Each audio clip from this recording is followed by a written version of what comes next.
Now let's take a look at the digital multimeter that I have with me here, so that we'll be able to understand what this is talking about. Now, as you can see here, now I want to measure the DC voltage now. So this is where I will set my digital multimeter now, because I want to measure my DC voltage. Now, let me take a couple of battery here and take the measurement of that battery. And if you look at this now, if I take the measurement of this battery now, if I put this one here and I put this one here, so what I have here now is 1.60 volts. Can you see? Now my common is here, and the the red is at where I have V ohms. So that is where the connection, how the connection should be done.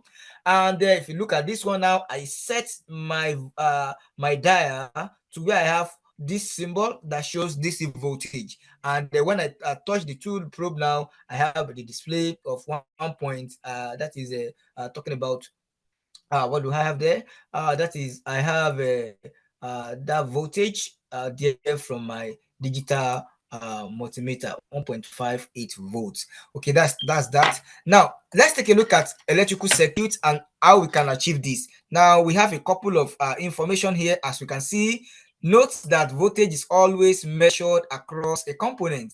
Now, to do this, the multimeter is connected across a component to measure the voltage. Now, suppose we have this component now, and we want to measure the voltage. So that is the potential difference between these 2 points, this point 1 and this point 2. That is the voltage. So you need to connect your multimeter across like this. Then you will get the reading. Now, let's take a look at the same circuit that we have just examined now, talking about this circuit now.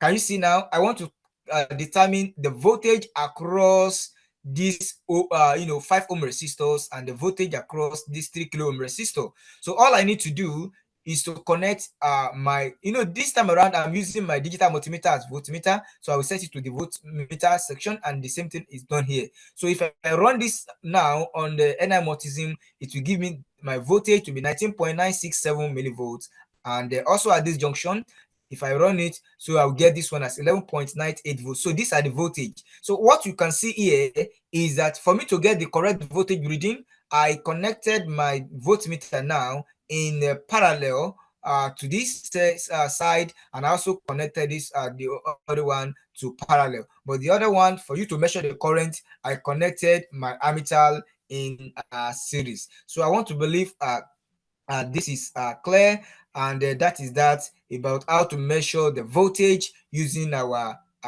digital multimeter. And the same thing, if you want to measure your voltage, AC voltage, what you get from the generator, what you get from your socket at home, just turn it to where you have the symbol of AC, put the two probe in the correct position. Then it gives you the value of your voltage that you want to determine.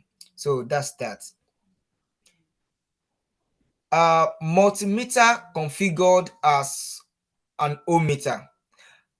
This is talking about how can we measure the resistance using our digital multimeter. I told you that digital multimeter has multifunction. You can use it to measure resistance, you can use it to measure the current, the voltage, and a lot of things you can do with your digital multimeters. So when the multimeter is configured as an ohmmeter, then no external supply is required to energize the circuit, and it must be connected in series for an accurate measurement. As you can see here, I have disconnected. I'm still working on the same circuit. I've disconnected the power source, and now I've connected this my digital multimeter. I've set it to ohms now, and that's talking about, you see the symbol here that looks like a symbol of ohms. So when this is ohms, we have 20 kilo ohm, 200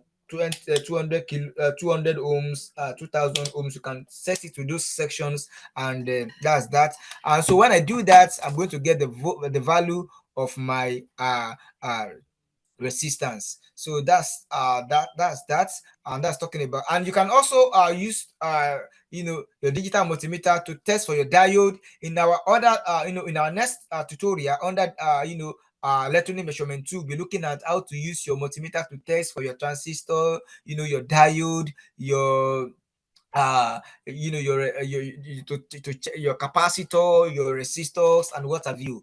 but in this tutorial we are still going to limit ourselves to the aspects that we have covered under digital multimeters.